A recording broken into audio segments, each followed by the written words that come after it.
안녕하세요. 파상관제인 윤필 변호사입니다.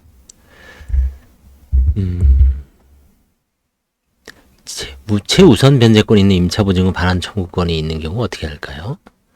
이게 이제 요즘에 많이 전세 사기 관련해서 많이 문제가 되죠. 특히 파산에서요. 주택임대차보호법이나 상가건물 임대차보호법의 규정에 의한 대항 요건을 갖추고 임대차 계약 증서상의 확정일자를 받은 임차인은 파산재단에 속하는 주택의 환가대금에서 후순위 권리자 그 밖의 채권자보다 우선하여 보증금을 변제받을 권리가 있고, 주택임대차보호법 8조의 규정에 의한 임차인은 파산 신청일까지 대항 요건을 갖춘 경우 다른 담보물권자 우선하여 변제받을 권리가 있으므로 임차주택이나 상가건물에 관하여 경매 절차가 진행 중인 경우에는 임차인이 보증금에 대한 배당금을 회수하지 않고 집행법원이 배당 절차에서 배당받도록 하고 있습니다. 그래서 결국 임대인이 파산한 경우에 최우선 변제권이 있죠. 우선 변제권이 있습니다. 다만 이제 임대인이 파산할 때 임차인이나 그 관제인은 해지권이 없죠. 그래서 임차인이 파산하면 해지권이 있는데, 임대인이 파산한 경우, 지금 이제 갭 투자자라든가 이런 사람이 임대인이 파산한 경우가 지금 많죠. 그래서 전세 사기도 문제되고, 그런 경우에 이제 경매가 들어가면 그 우선 변제가 됐는데, 경매가 잘 안 될 때는 또 다른 여러 가지 수단이 있죠. 뭐 임의 매각을 하는 수도 있고요. 형식적 경매도 할 수도 있고요. 그 다음에 임의 매각 시에 이제 채무자, 세입자한테 매각을 권하는 경우도 있고요.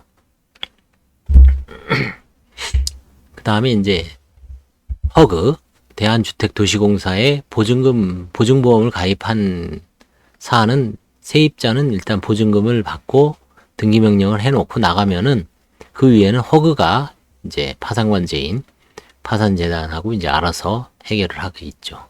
그래서 최우선 변제권이 임차보증금 반환 청구권의 경우는 크게 걱정은 안 하셔도 됩니다. 그 다음에 최선순위 임금, 재해보상금이 퇴직급여 등은 어떻게 될까요?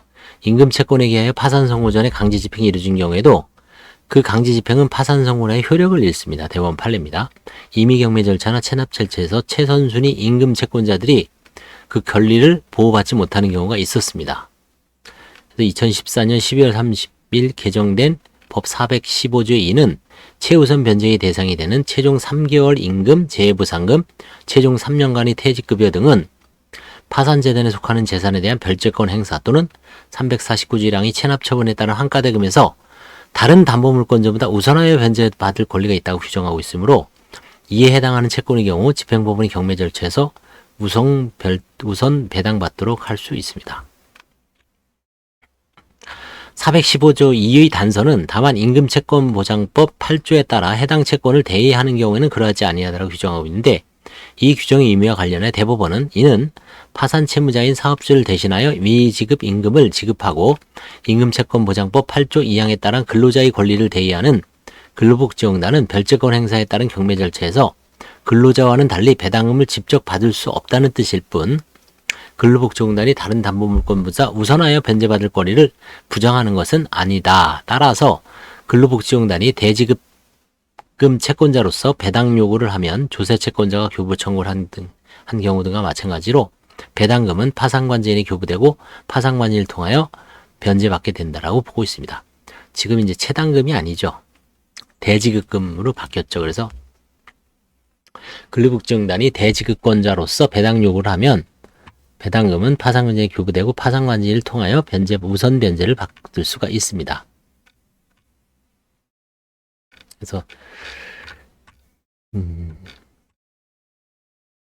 환가하는 경우에 최우선 변제권이 있는 보증금하고 이제 임금 퇴직금의 경우에 확실하게 보호를 하고 있습니다. 감사합니다.